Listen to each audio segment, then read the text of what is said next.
गया है और ये देश के करोड़ों छात्रों और उनके माता पिता के लिए एक बहुत राहत वाली खबर है। आज इस विषय पर प्रधानमंत्री नरेंद्र मोदी की अध्यक्षता में एक बैठक हुई, जिसमें छात्रों के अलावा उनके माता पिता और राज्य सरकारों के सुझावों पर खुलकर चर्चा हुई। बोर्ड परीक्षाओं को लेकर हुई बैठकों में सरकारी अधिकारियों ने सुझाव दिया था कि 12वीं और 10वीं की परीक्षाओं को टाल देना चाहिए, लेकिन प्रधानमंत्री मोदी ने कहा कि छात्रों की भलाई हमारे लिए सबसे ज्यादा जरूरी है और उनका स्वास्थ्य हमारी पहली प्राथमिकता होनी चाहिए। हम उनके स्वास्थ्य का भी ख्याल रखेंगे और उनकी शिक्षा भी प्रभावित नहीं होने देंगे।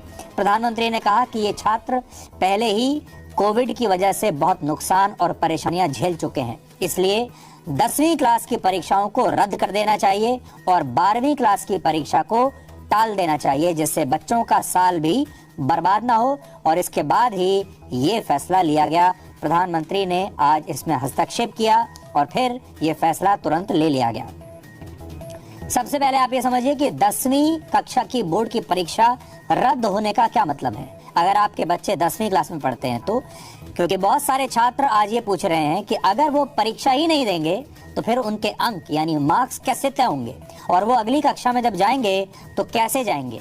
तो आज की बैठक में इस पर चर्चा हुई और सरकार इस नतीजे पर पहुंची कि वो आंतरिक मूल्यांकन के आधार पर छात्रों को उनके अंक देगी और उन्हें 11वीं कक्षा में प्रमोट कर दिया जाएगा। हालांकि किस आधार पर छात्रों का ये मूल्यांकन होगा, इस पर अभी फाइनल फैसला नहीं हुआ है। सरकार ने इसके लिए सीबीएसई को निर्देश दिए हैं और अब सीबीएसई बताएगा कि ये पूरी प्रक्रिया कैसे होगी कि आपका बच्चा जब 10वीं क्लास से 11वीं में जाएगा तो उसका आधार क्या होगा और जब उसने परीक्षा ही नहीं दी तो उसे किस आधार पर नंबर दिए